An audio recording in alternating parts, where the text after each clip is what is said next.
We're entering a new White House administration, January 20th, 2025, the second part of the Donald Trump go at the White House.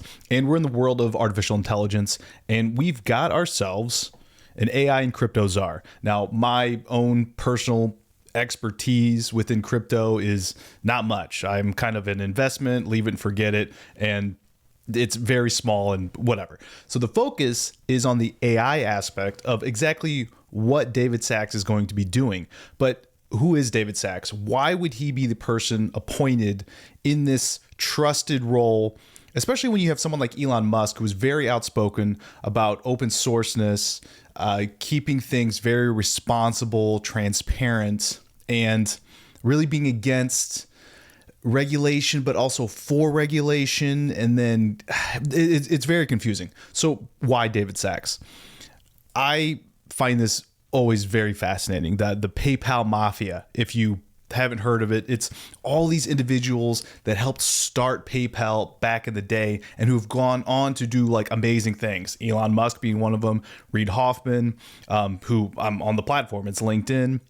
You've got David Sacks, who started Yammer, who's a big venture capitalist, and all of these other individuals who are multi-hundred millionaires, if not billionaires in their own right, once they've dispersed into their separate avenues. And David Sacks is one of them. So when you have someone like Elon Musk being very close to Donald Trump and having his ear, it's no surprise that someone like David Sacks, who's close to Elon Musk, is appointed within this role. And then you look at his resume, founder of Yammer, COO, head of product at PayPal back in the day, Chicago law grad, which I think is important, especially for the regulatory aspect, understanding application history and theory of regulations and why you put them in place. And then he's got his economics degree from Stanford University. I always find econ majors they tend to be more intelligent than I guess I would expect someone outside of the STEM realm, because it's more business. But I do like he's an econ major because of the ramifications and the global aspect of how AI has on the different trading partners and the world. So Trump appoints former PayPal exec David Sacks as AI and crypto czar. And the really good thing about someone like David Sacks is because of the All In podcast. You can go and listen to what his viewpoint, his transparent, candid viewpoint is on a number of things. Like here, 3 potential outcomes for AI training rights according to David Sacks, based on this Generative AI Copyright Disclosure Act presented by Adam Schiff. And the date was this back in April of 2024.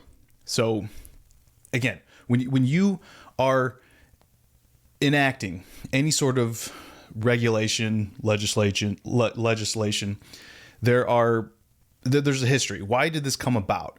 And in this aspect, you have a Generative AI Copyright Disclosure Act because all these people are feeling harmed by the fact that these large language models are using their protected intellectual property to train. And David Sacks, because he has foresight and wants to understand what are the ramifications of something like this, he comes up with fair use for all. Maybe the courts decide AI training is fair use and copyright infringement is measured on the outcomes. AI innovation is a big winner. There's more regulation. AI training becomes regulated either by a court decision or a bill like Schiff's is presented, and incumbents and creators are the big winners.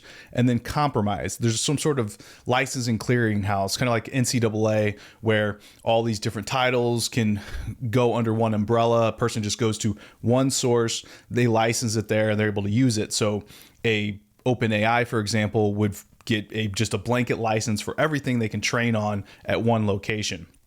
And it works in some aspect. But this is not to go into what the Adam Schiff proposal is and but more so on how David Sacks thinks about the ramifications. And he is a less is more kind of person.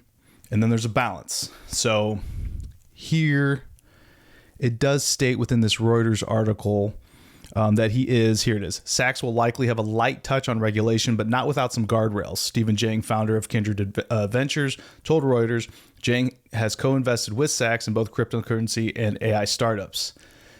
The balance. You got to have some guardrails, responsible AI. And I think the Biden administration, working with national security councils, has done a great job at thinking in that way.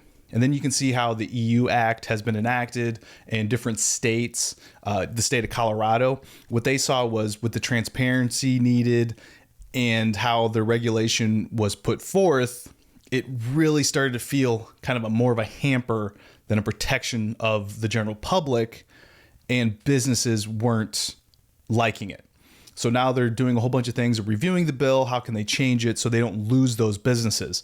Because you need the protection balanced with the innovation, and with artificial intelligence continuing to evolve, that's what we're going to see. And that's what David Sachs actually talks about on this discussion with Founders Fund, is that he doesn't want us to jump the gun on regulation. And it's still confirmed again in this Reuters article by this individual that they interviewed, that he still has this viewpoint over a year later that yes, regulation is important, but we need to see how AI evolves.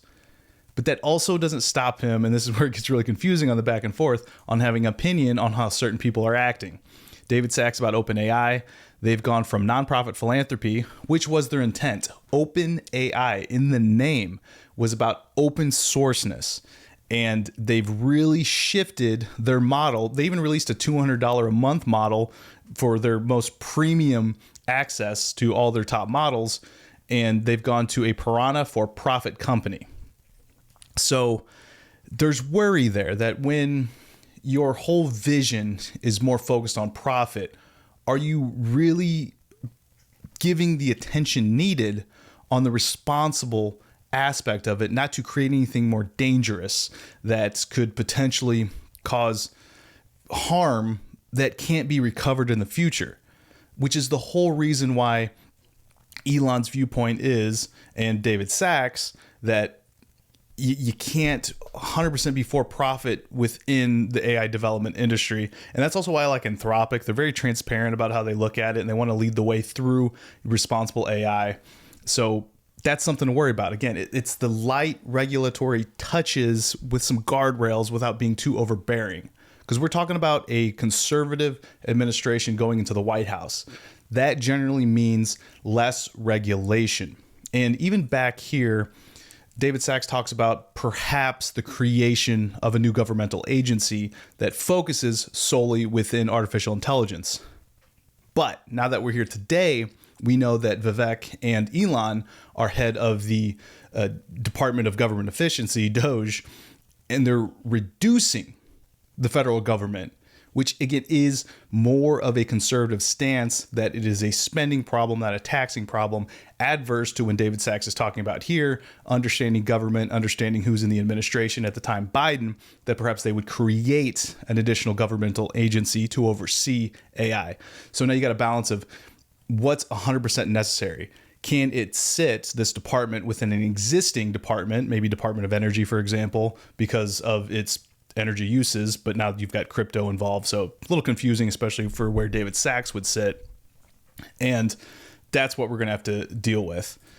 Now, another thing that's interesting based on his economics background, his business background, what are the ramifications of investing in AI, not only in China, in Russia, and all perhaps our adversaries across the globe? And that's something that people have to understand, that, especially with chips, where our money's going, where our research is going, what does that look like on a global scale, not solely focused within the United States. I'll put all the links to everything that I've discussed in this. I think David Sachs is an interesting pick. To be quite honest, I don't know enough about him. I know nothing about him personally to know if he's the right person, but I think that there are very intelligent individuals just within the artificial intelligence space, that, including himself, that are right for the role. And it seems like he has a resume to back it up.